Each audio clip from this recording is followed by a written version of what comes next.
అందరికీ నమస్కారం. ఇక కథలోకి వెళ్తే, వెళ్ళిపో పూజమ్మ. ఒకవేళ మీరిద్దరూ మేజర్స్ కదా అని పోలీసులని ఆశ్రయించినా కూడా ఆ స్టేషన్లోనే ఆ అబ్బాయిని చంపి నిన్ను ఇంటికి తీసుకురాగలడు మీ బాబాయ్. అర్థమవుతుందా అని ఆయన చెప్పేసరికి తనలో భయం మరింతగా పెరుగుతుండగా, ఇంతకాలం తను పుట్టి పెరిగిన ఇల్లు ఒక నరక కూపంలా కనిపించేసరికి అక్కడ ఒక్క క్షణం కూడా నిలబడలేకపోయింది. అటు నుంచి అటే వెళ్ళిపోయింది పూజ. సలీం దగ్గరికి వచ్చి విషయం చెప్తూ ఏడుస్తుంటే ఏం చేయాలో అర్థం కాలేదు అతనికి. ధరణి అక్క వచ్చాక మాట్లాడదాం అంటూ తనని ఊరడించి గదిలో పడుకోబెట్టాడు. ఆ రాత్రి ఫంక్షన్ నుంచి ఇంటికి వచ్చిన భారత్ సుధాకర్లకి పూజ ఇంటికి రాలేదన్న విషయం తెలిసి ఊరంతా వెతికించారు. పక్కూరిలో తను పనిచేస్తున్న కాలేజీకి వెళ్ళారు.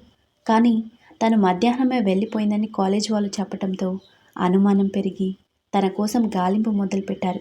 ఉదయానికి ధరణి సలీం దగ్గరికి వచ్చింది. తను లోపలికి రాగానే జరిగిందంతా చెప్పాడు సలీం. పూజ రాత్రి నుంచి అక్కడే ఉందన్న విషయం తెలుసుకొని తన దగ్గరికి వచ్చింది. పూజ అంటూ ధరణి దగ్గరికి వచ్చేసరికి పూజ ఏడుస్తూ తనని హత్తుకుంది. నేను చెప్పాను కదా వచ్చి మాట్లాడతాను అని. నువ్వు రాత్రంతా ఇంటికి వెళ్ళకపోవటం వల్ల ఇది కాంప్లికేట్ అవుతుంది పూజ. లేదు, మనం వాళ్ళ కంటపడడం అంత మంచిది కాదు. మా తాతయ్య చెప్పాడు నన్ను పారిపోమ్మని. ప్లీజ్ అక్క, నా మాట వినండి. మీ ప్రయత్నం సలీం ప్రాణాలకే ప్రమాదం. వద్దక్క, నన్ను మీతో పాటు తీసుకుని వెళ్ళిపోండి ప్లీజ్. తను ఏడుస్తూ చెప్పటంతో ధరణి కూడా ఆలోచనలో పడింది. అక్క, ఏం చేద్దాం అని సలీం అడిగేసరికి తను అంతగా భయపడుతుందంటే మనం అక్కడికి వెళ్ళకపోవటమే మంచిదేమో సలీం. కానీ పూజ, మరి నీ చెల్లెలి సంగతి ఏంటి? నీ మాటల్ని బట్టి చూస్తే వాళ్ళు చాలా ప్రమాదకరమైన మనుషులని అర్థమవుతుంది. అలాంటి వాళ్ళ మధ్య నువ్వు కూడా లేకుండా తను ఎలా ఉంటుందో ఆలోచించావా?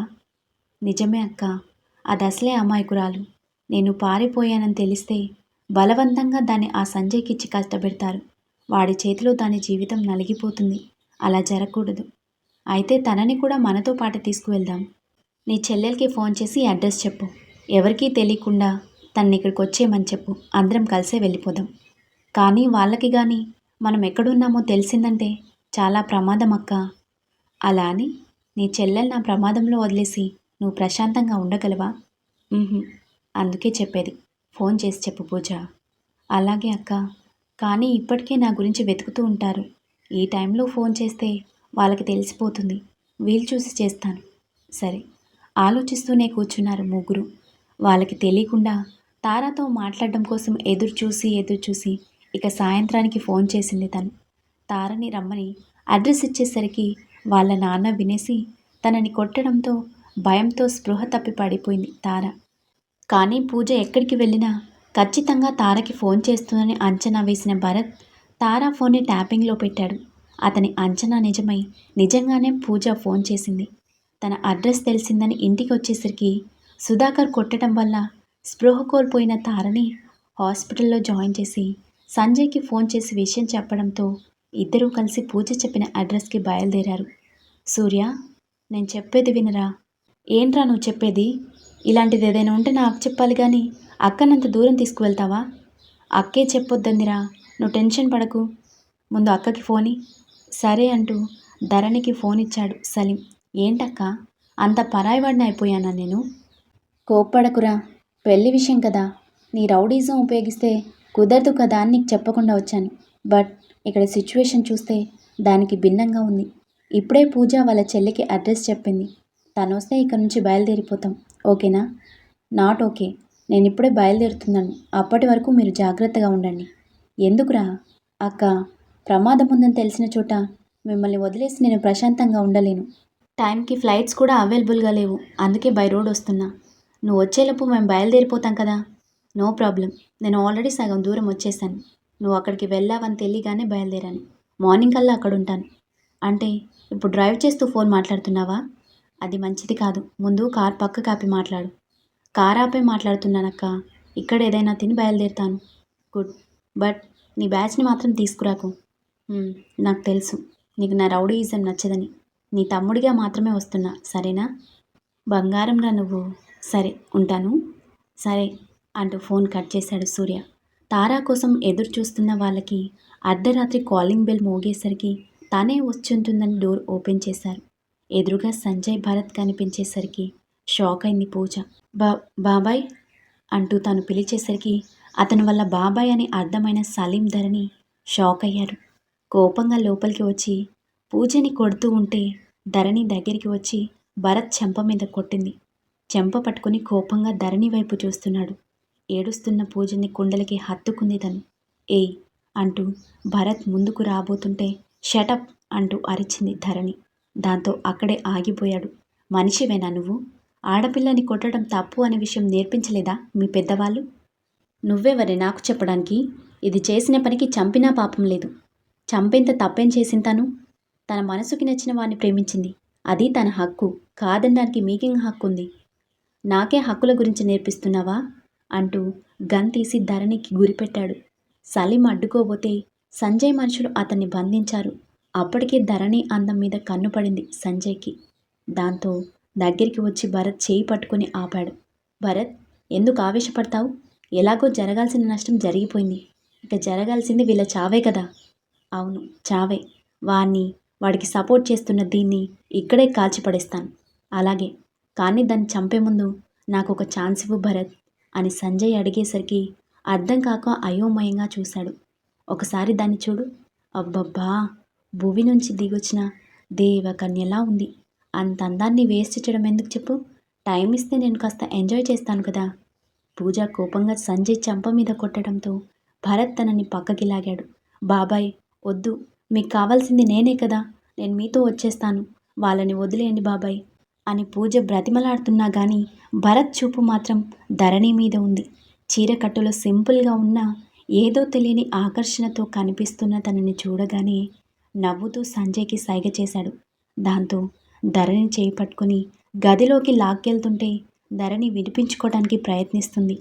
పూజ ఏడుస్తూ వాళ్ళ బాబాయ్ని బ్రతిమాలుతుంది. కానీ భరత్ తనని పక్క గదిలో పడేసి బయట లాక్ చేసేశాడు.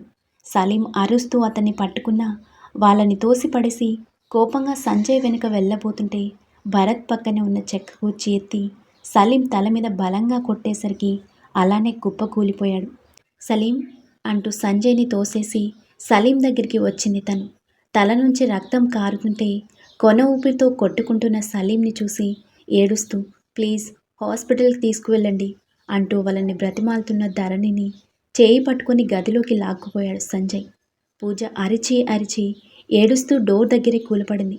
కాసేపటికి సంజయ్ బయటికి రావడంతో భరత్ ఆశగా గదివైపు చూడటం గమనించి వెళ్ళమని సైగ చేసేసరికి భరత్ నవ్వుతూ లోపలికి వెళ్ళి డోర్ లాక్ చేశాడు. సంజయ్ నవ్వుకుంటూ పూజని దాచిన గది డోర్ తీసి లోపలికి రావడంతో పూజ కంగారుగా బయటికి రావడానికి ట్రై చేస్తుంటే తన చేయి పట్టుకున్నాడు. ప్లీజ్ సంజయ్, అక్కని వదిలేయండి. తన మీద ఆధారపడి చాలా జీవితాలున్నాయి.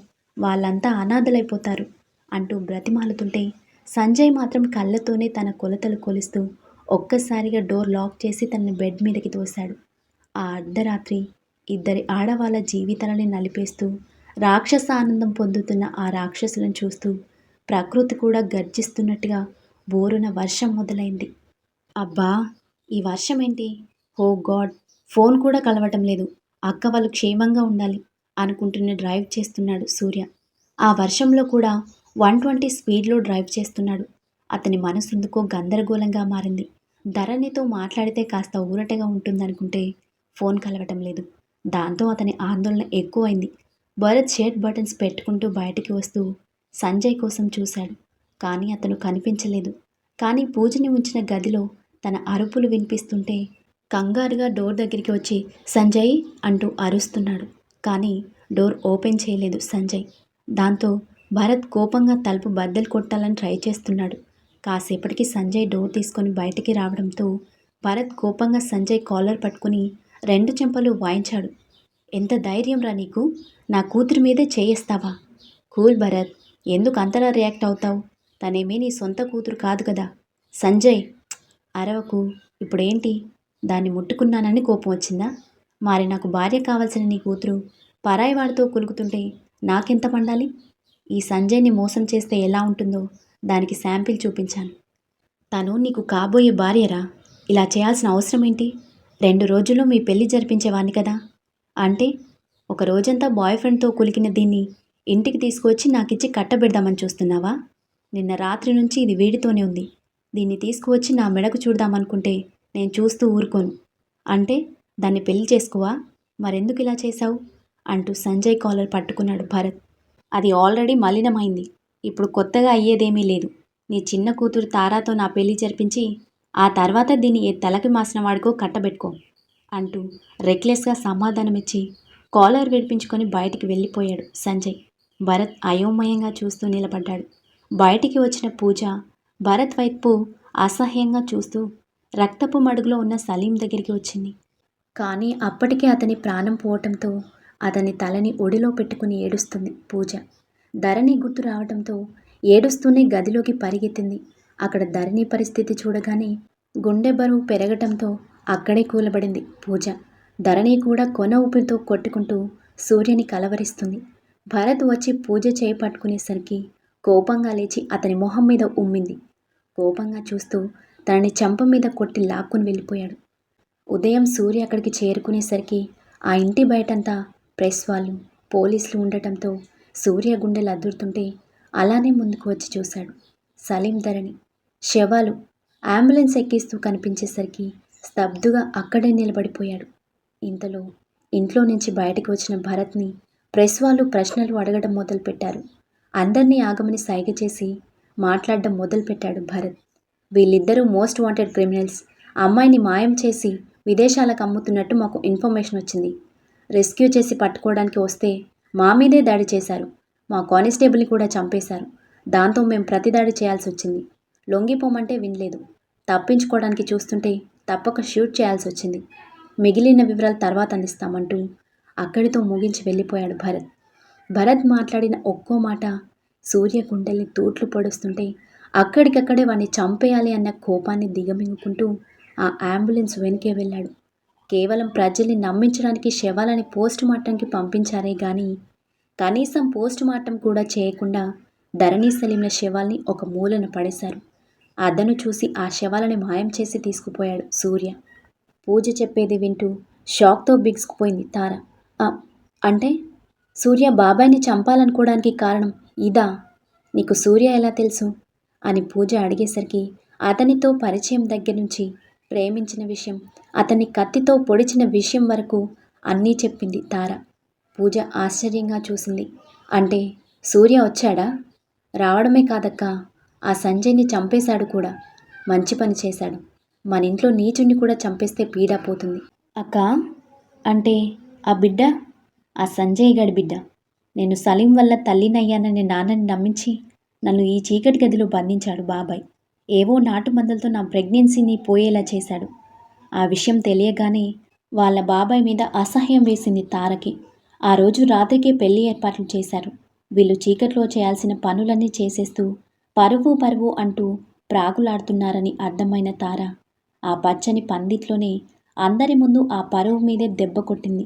బంధువులంతా తలో మాట అని వెళ్ళిపోయిన తర్వాత తారాని చితకబాదారు.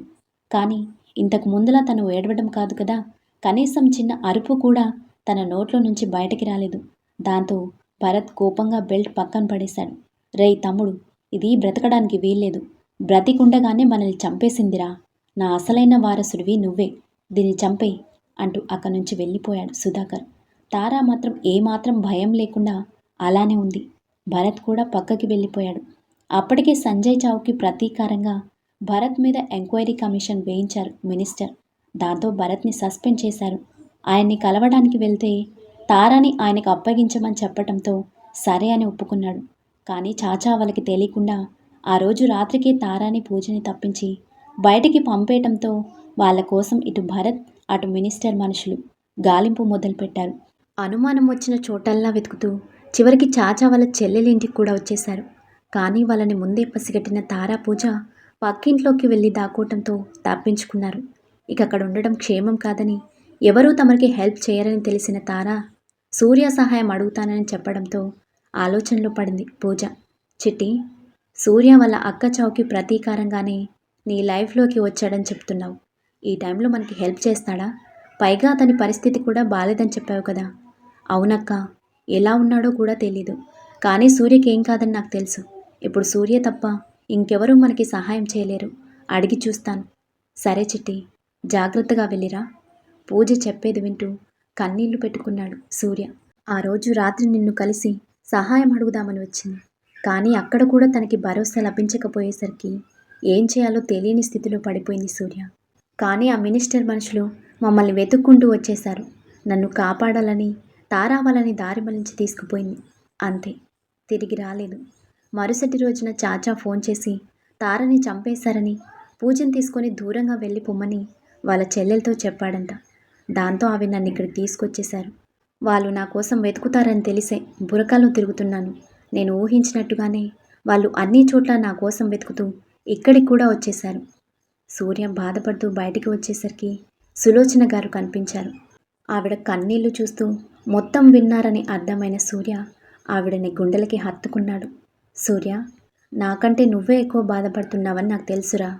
కన్నీళ్ళని ఆపేకు. గుండె భారం పెరిగిపోతుంది. వాటిని బయటికి రాని. లేదమ్మా, ఈ భారం నాతో జీవితాంతం ఉండాలి.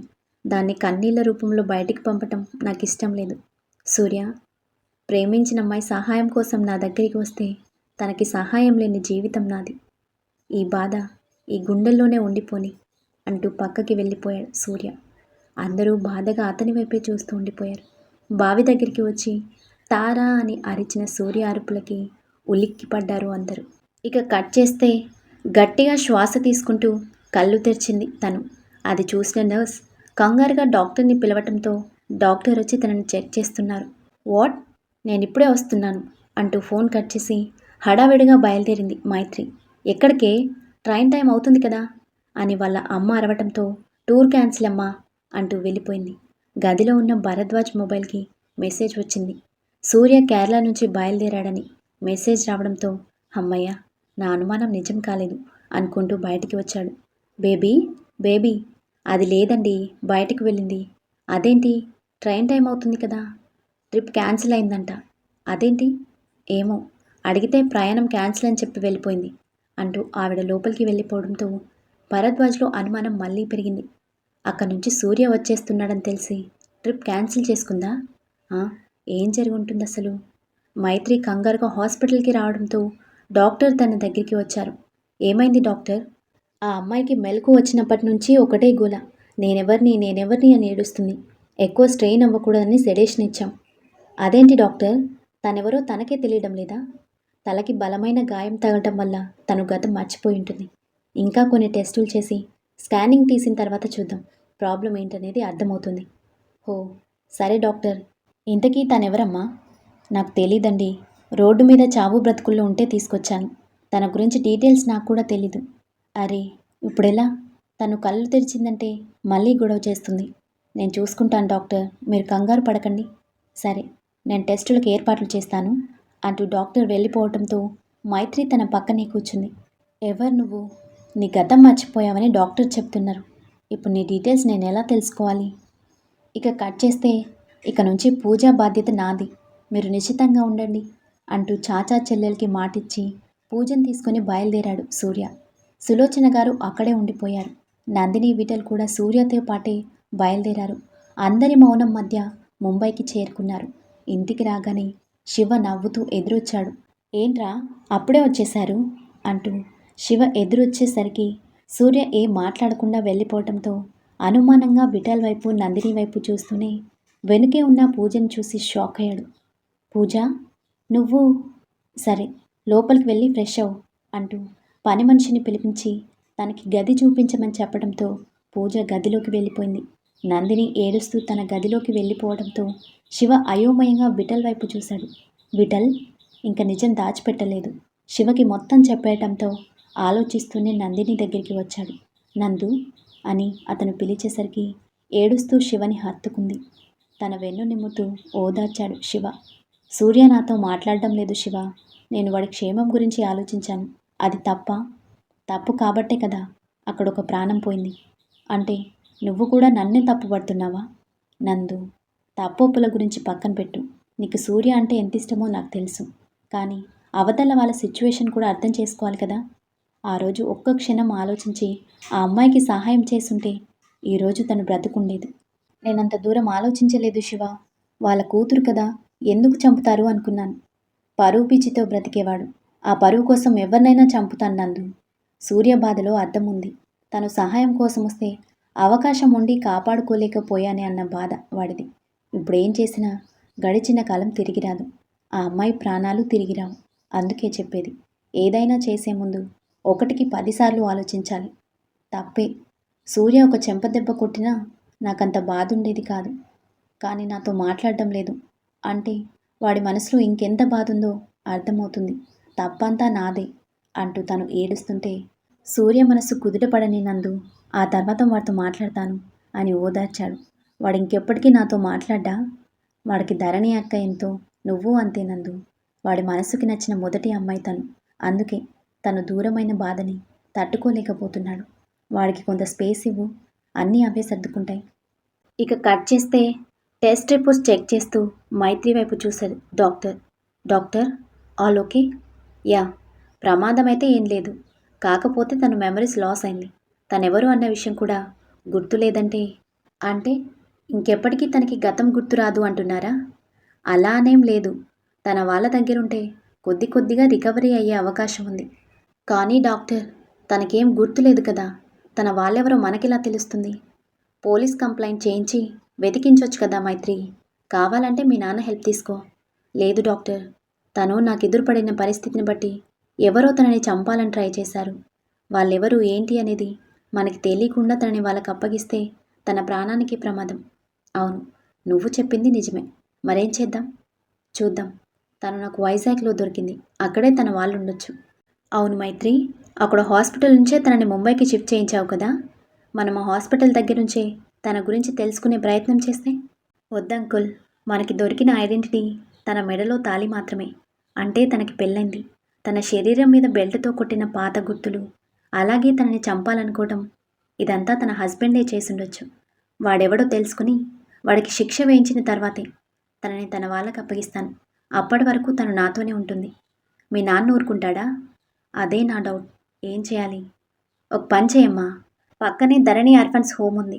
సులోచనమ్మ గారు నాకు బాగా తెలుసు. తనని అక్కడే ఉంచొచ్చు కదా. కావాలంటే నేను ఆవిడతో మాట్లాడతాను. అనాథలా వదిలేస్తే తనకెప్పటికీ గతం గుర్తుకు రాకపోవచ్చు అంకుల్. పర్లేదు, డాడీని నేనే ఏదోలా మేనేజ్ చేసుకుంటాలేండి. అంతకీ కుదరకపోతే అప్పుడు జాయిన్ చేద్దాం. ప్రస్తుతానికి తను నేను తీసుకువెళ్తాను. ఓకే, నీ ఇష్టం. తనని తీసుకుని ఇంటికి వచ్చిన మైత్రిని చూసి కంగారుగా దగ్గరికి వచ్చింది వాళ్ళ అమ్మ. ఏంటే, ఆ పిల్లని ఇంటికి తీసుకొచ్చావేంటి? వాళ్ళెవరో కనుక్కొని పంపించేయకపోయావా? పంపించేదాన్నే, కాకపోతే తను గతం మర్చిపోయింది. ఏంటి, మర్చిపోయిందా? అలా ఎలా మర్చిపోయింది? ఏ అమ్మాయి, నిజం చెప్పు, నువ్వెవరు? నీ వాళ్ళెవరు అని ఆవిడ గద్దిస్తూ అడిగేసరికి భయంతో మైత్రి వెనకాల దాక్కుంది తను. మా, భయపెట్టకు. నేనేమన్నానే? తనెవరో తెలియాలి కదా. ఆల్రెడీ నేను అన్నీ అడిగేశాను. తనకేం గుర్తు రావడం లేదు. డాక్టర్ గారు కొన్ని రోజులు మెడిసిన్ వాడమన్నారు. అంతవరకు తను మనతోనే ఉంటుంది. ఏంటి, ఇంట్లో ఉంచుతావా? మీ నాన్న ఊరుకుంటాడనుకుంటున్నావా? డాడీని ఏదోలా కన్విన్స్ చేయొచ్చులే మమ్మీ. ముందు నువ్వు ఒప్పుకుంటే చాలు. ఎందుకు తల్లి, మీ డాడీ ముందు నన్ను ఇరికించేద్దామనా? ఆ పప్పులే ముడకవు. పోయి నువ్వే ఒప్పించుకో. సరే, డాడీ వచ్చాక నేనే మాట్లాడతాను, నువ్వురా అంటూ తన చేయి పట్టుకొని గదిలోకి తీసుకువచ్చింది. లోపలికి వచ్చిన తను చుట్టూ చూస్తూ నిలబడేసరికి మైత్రి నవ్వుతూ తనని బెడ్ మీద కూర్చోబెట్టింది. ఇది నా రూమే. ఇక నుంచి ఇద్దరం కలిసే ఉందాం, సరేనా? ఇంతకీ నీ పేరు? ఓ, నీకు గుర్తులేదు కదా. ఏం పేరు పెడదాం అని ఆలోచిస్తూ పక్కన చూసిన మైత్రికి వాళ్ళ అమ్మ నిశితంగా తననే పరిశీలిస్తూ కనిపించింది. మా, తన్నెందుకు అలా చూస్తున్నావు? ఏం లేదే. సినిమాల్లో తలకి దెబ్బ తగిలి గతం మర్చిపోతే మళ్ళీ తల మీద కొడితే గతం గుర్తొస్తుంది కదా.